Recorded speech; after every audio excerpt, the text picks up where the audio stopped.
What's up, you guys? Welcome back to my channel. In this video, I'm going to be showing you how to create a bibliography using Zotero. If you're not familiar with what Zotero is, it is a citation organizing application. Now, what it allows you to do is save and cite all of your resources and citations from either on the web, from journal articles, from textbooks, all in one place. So that way you can stay organized. You can easily find all of the papers that you've ever looked up, and you can easily transmit those into in-text citations or into a bibliography. Now, one of the things that can be very painstaking in writing a paper is generating that bibliography. So I'm going to show you a few simple steps and different ways that you can do it, some with shortcuts and some that are a little bit longer, but really just showing you a variety so that way you know multiple ways in order to produce that bibliography, and whichever way works best for you is the one that you can go ahead and adopt.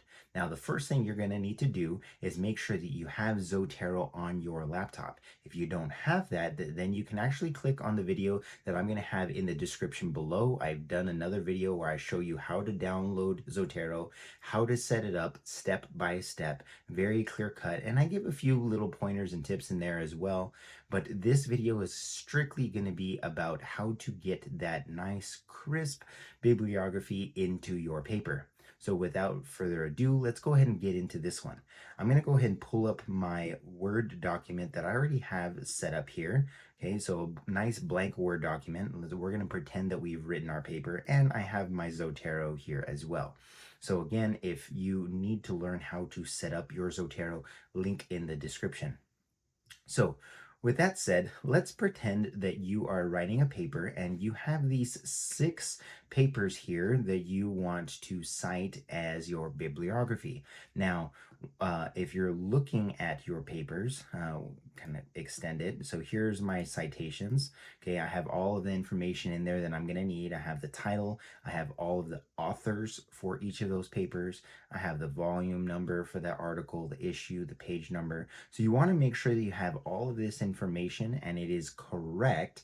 That's a big thing. If this is incorrect, you don't have all of the information in there, then this is not going to work for you. So please make sure that you go step by step. You fill in all of the information that is provided by the article. So if I were to go here and I have this article by Chen and Guo.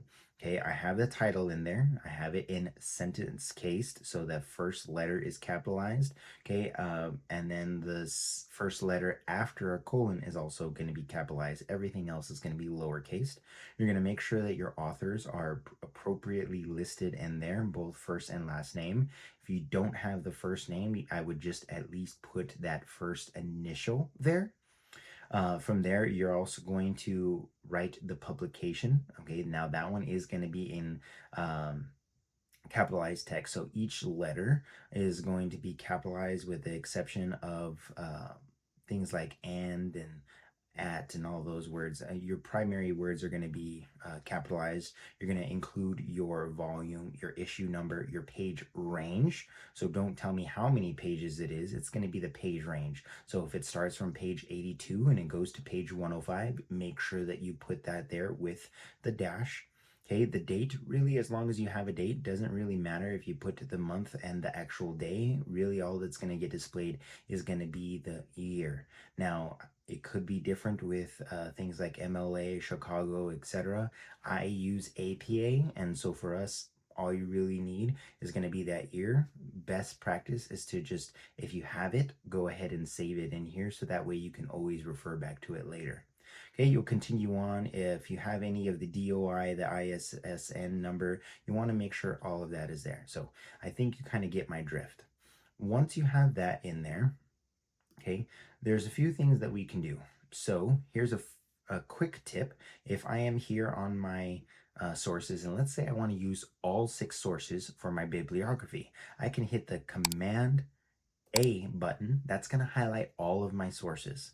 Okay, now the first way you can transcribe them into your bibliography is by using the right click button. It's going to pop up this list, and from there you're just going to scroll down to create bibliography from items. So I'm going to go ahead and click on that. You're going to choose your citation style. So if you are using any of these, Chicago MLA, I think is on here somewhere down at the bottom. For me, again, I use APA 7th edition. It's going to have the most up-to-date version as long as you continue to keep Zotero updated. Okay, now from there, since I want the bibliography, I want to go to this output section and then click on bibliography. Citations is for that in-text citation, so I don't want that right now. I just want this bibliography guy. Okay, then the output method, you want to make sure that you select copy to clipboard. Okay, it's going to make your life easy. I would not mess with any of these other options. Copy to clipboard. Once you have that selected, you're going to go ahead and hit OK. Okay, so you're not going to see anything else. You're going to go ahead and go to your Word document. Now, one thing I have to set up here is go ahead and type in that nice little bibliography. There we go. Okay, so I'm going to go ahead and select that and put this in Times New Roman. So that way we are formatting it appropriately. Now from there, I'm going to go ahead and move everything over to the left. So that way everything is left aligned. Excuse me. So now that I have everything left aligned, I'm going to go ahead and hit the command button and then V. So it's going to paste. There you go. There is my bibliography there. Now, some of you might have already caught something that is a huge error here. So if you continue following along, I'm going to go over what Zotero does that is actually going to get you docked points. So stay with me. I'm going to show you what those things are, but let's go ahead. Here's another way that you can paste this. You can do right click, you can do paste, so just regular paste. So boom, there it is. So same exact way that it pasted earlier. Okay, now one more time, there's one additional way. So right click, I'm going to do paste special. Okay, so you'll see what's going to happen here. Paste special. I want to click unformatted text. Okay, so unformatted text. I'm going to hit OK, and you'll notice that it keeps it in that Times New Roman for me, but everything is going to be single spaced. It is going to have the indent at half an inch. So if I scroll up, you'll notice it's at that half an inch mark. It is within my margins that I set on my paper originally. Okay, now all I would have to do here is just highlight my bibliography, go to my paragraph, okay, and from there I'm going to go to double spaced. That is typically what you're going to do if you're formatting an APA style paper.